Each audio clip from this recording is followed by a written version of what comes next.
What's going on, ladies and gentlemen? Welcome back to the channel. So you've probably heard the news. We've got the next Battlefield title coming in 2025, which means we've got at least 1 year until the release of that game.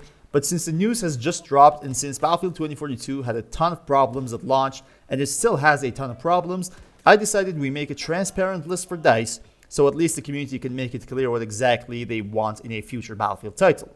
However, I will most certainly miss things that you might want to see in the next game, so make sure to comment down below and let me know exactly what those things will be.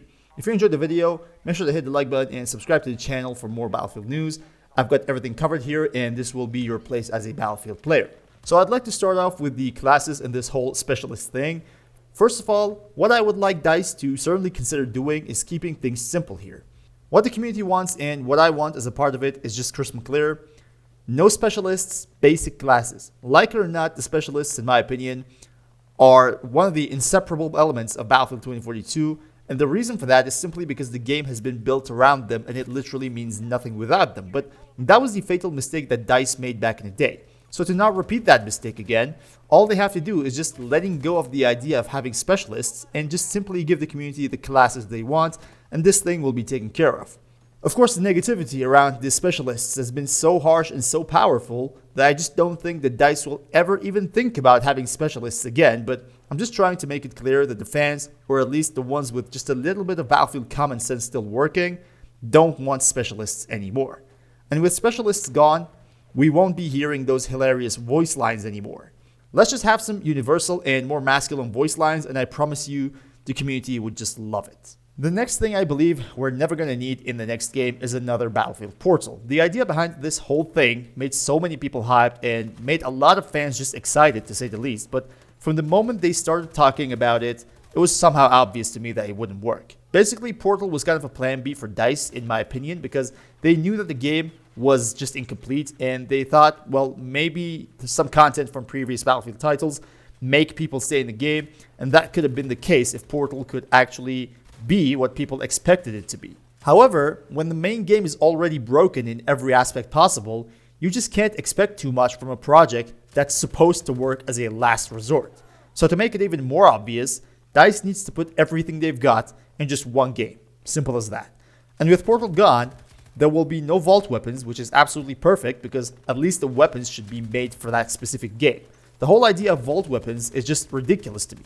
It honestly doesn't even make sense. However, I'm all in for maps from previous Battlefield titles, and what I mean by previous Battlefield titles is actually the ones that people think they were worthwhile, like Battlefield 4 and Battlefield 3, even Battlefield Bad Company 2. I'm not including Battlefield 1 here because I believe that the next game should be a modern game, not in 2042, but not in 1942 either. So we're going to talk about that in just a few minutes. Next thing I personally want is DLCs instead of seasons. So Battlefield 2042 has just proved both DICE and the fans that Battlefield is not the game made for seasonal events and major seasonal updates. Or to be precise, DICE, Ripple Effect, and all the studios developing BF 2042 are just not capable of providing enough content on a seasonal basis to retain the player base. That is just clear as day because the last time Battlefield 2042 got new content was 5 months ago, where Season 6 was released, and the content was 3 weapons and just 1 map. That's just a shame. And they actually started extending the gaps between seasons because they couldn't just deliver what the community wanted and started the ridiculous Battlefield Redux thing and all the drama that came with it. And for the gap between Season 6 and 7, they don't even have a plan. They've just completely stopped supporting the game with the embarrassing excuse of releasing 2 maps for the next season.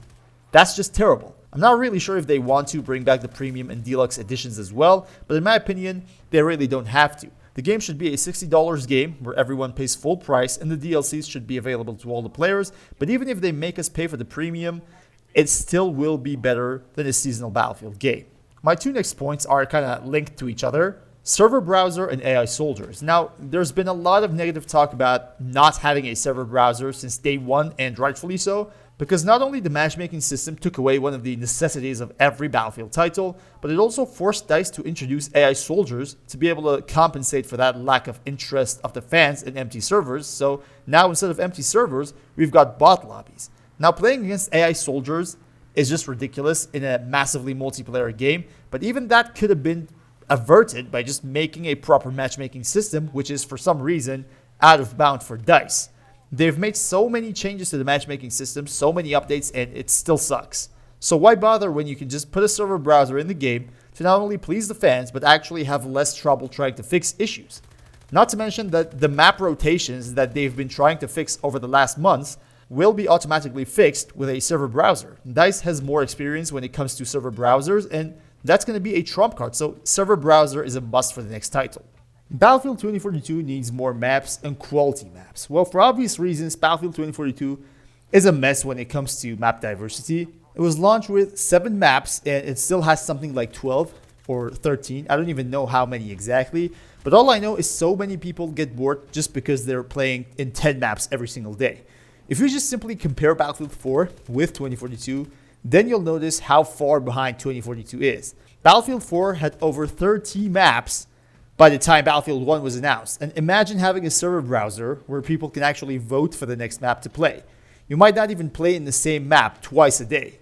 And I believe 2042 lacks infantry-only maps to a greater degree since we've only got one, which is redacted.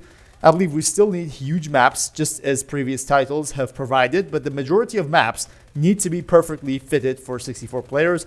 I'm absolutely against 128 player modes. I believe it's something that we need to bury in 2042 and never go back to it. It causes a lot of issues for the servers because they literally can't handle all of that data. And it also automatically compels the developers to just make huge maps with lots of open areas that have little to no use for the majority of the players. And that's exactly what's happened to Battlefield 2042. So if DICE wants to learn from mistakes, 128 player game modes need to go away. Now, if I want to talk about how many more weapons do we need and what kind of weapons do we like to see, we need to know what era should the game take place in. This is a hot topic, so make sure to comment down below your own thoughts, but my suggestion is somewhere between the years 2000 and 2010. The reason for that is because you can have some modern weapons as well as some older weapons that go back to 80s or 90s. For example, you can have both G36 and Uzi at the same time, or maybe MP7 and FNFAL at the same time.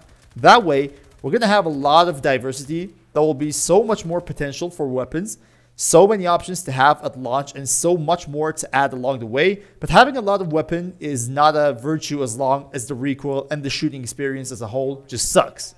Again, we've got Battlefield 2042 with not a lot of weapons, but so many issues when it comes to how shooting feels. We've got laser ARs that can outgun a DMR from 100 meters away. There's no such thing as tap firing, which was the #1 skill to master for shooting effectively in previous titles, and a lot more issues going on at the time being. How hard could it be to deliver something similar to BF4 in terms of shooting? I mean, I'm all for a new shooting experience as long as it's solid, but if you just can't make a whole new one, at least use your own previous games that have worked, right? Also, we need more destruction, but nothing too shiny. To be more precise, think about finals. I believe we don't need that amount of destruction in a Battlefield game, but the perfect example, I believe, is Battlefield 1. It's like the sweet spot for destruction in Battlefield series. Wasn't too much, but it was always pleasant. We've also got Levolution events, which are not a must, but since Battlefield players love them, why not having some of them back? I mean, everyone will remember the Siege of Shanghai Skyscraper Levolution until the end of their lives, or even the Sandstorm in Gulf of Oman. That was so sick. All in all, we will need more destruction compared to BF 2042, but not too much, and some Levolution events every now and then wouldn't hurt. Now, one of the topics that often gets ignored by the majority of the community is optimization. For a game like Battlefield, where there are huge maps with a lot of stuff going on at the same time, the importance of a well-optimized game should be talked about a lot more, and I don't really see a lot of people doing that. So, the issues that exist right now in Battlefield 2042 can be divided into two parts. One part is server-related issues, which cause a lot of problems from hit rec to image tearing and all those kind of stuff, which make the experience a lot worse. And the second part goes to how the game runs, especially on PC. Since consoles have the same hardware all around the world, the results on them are almost the same, and they might not come across issues as much as PC players do. Battlefield titles have always been so CPU dependent, and that makes so much problems even for people with nice PCs. Of course, someone with an RTX 4090 will not feel anything, but the average player with a 3060 Ti and a mid-range CPU will most likely have issues as long as the game remains so heavy on GPUs and CPUs as well. Well, putting some effort into that, maybe even hiring a new experienced optimization team not only pleases the existing fans, but it attracts more people to play since they can at least run the game with a decent hardware. A perfect example of this is Apex Legends. That game is made to be able to run on a potato. I know some people running this game with a GPU from 2014 and even an older CPU without the smallest of issues. And yes, Battlefield and Apex can't be compared that simply, but I'm just giving you a perspective that it is also possible for a Battle Royale game to not be broken, and optimizing a game to that degree requires true dedication and responsibility. I believe DICE really needs to put some effort in that department. And another topic that not a lot of people speak about it is a single player campaign. Well, ever since I remember, Battlefield titles have had some sort of single player part, some of them for just getting to know the game, like Battlefield 5 or Battlefield 1, and some of them to give you some nice story to go and play every now and then. Games like Battlefield 3 and Bad Company 2 had really nice stories. In fact, Battlefield 3 has one of the best campaigns in the franchise. Even BF4 wasn't so bad. So I believe having a single player part of some sort is not only good, but it's a must. It's a part of what makes this game Battlefield, you know? And to end this video, there are some general things that I would like to see in the next game. Starting off with a scoreboard, which is quite odd, but that was something that came to 2042 post-launch. A proper squad management system. The dog tags are an absolute must. I believe we need more Easter eggs as well. I also don't want to be able to change my attachments mid-game. I believe that just goes against the roots of the franchise, and I don't like to be able to slide in Battlefield. Even though I use it a lot, it just doesn't feel familiar for a Battlefield fan. Hope this video was helpful and hope you guys enjoyed. If there's anything you want to add to this video or simply you disagree with some of the points, the comment section is all yours, so make sure to make good use of that as well. Thanks for watching, and until next time, stay cool.